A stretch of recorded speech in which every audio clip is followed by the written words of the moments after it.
तुमच्या आयुष्यामध्ये कधी असा प्रसंग घडला आहे का, की जिथे सगळे दरवाजे बंद झाले होते? आशेचा एकही किरण दिसत नव्हता.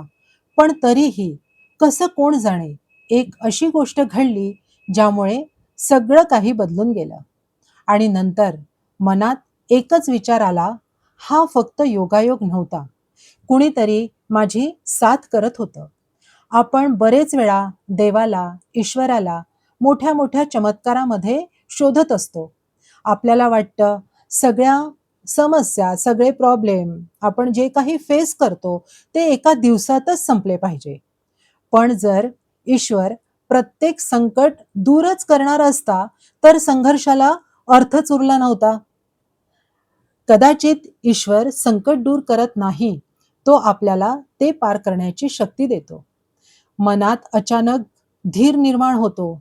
जेव्हा सगळं संपलं असं वाटतं, तरीही आतून एक आवाज येतो, की मी हारणार नाही. मी हार मानणार नाही.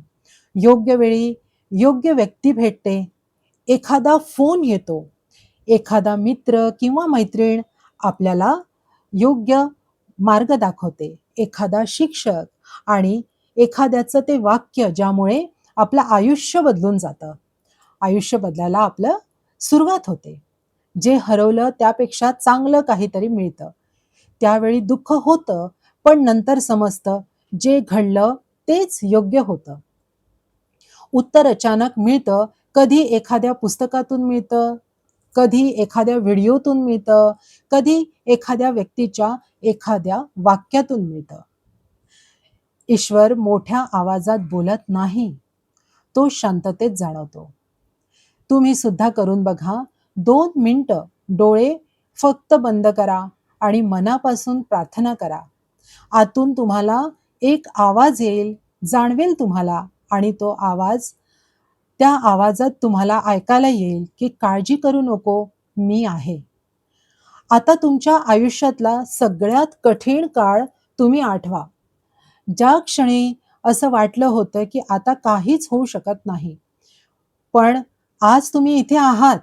स्वतःला विचारा, मी खरंच एकटा होतो का त्यावेळेस, जेव्हा मी ते प्रॉब्लेम्स फेस करत होतो? कदाचित देव, ईश्वर तुमच्या आईच्या प्रार्थनेत होते, मित्र-मैत्रिणींच्या आधारात होते, अनोळखी जे काही व्यक्ती तुम्हाला तुमच्या मदतीला आले होते, त्यांच्यात देव होते. संकटातही न हरवणाऱ्या आपल्या धैर्यात ईश्वर होते. जर हा व्हिडिओ तुमच्या मनाला स्पर्श करून गेला असेल, तर कमेंटमध्ये नक्की सांगा. तुमच्या आयुष्यात असा कुठला प्रसंग घडला होता का, जिथे तुम्हाला वाटलं, की ही ईश्वराचीच साथ होती? अशाच अध्यात्म, ज्योतिषी आणि सकारात्मक जीवनावरील व्हिडिओंसाठी माझ्या चॅनलला सबस्क्राईब नक्की करा.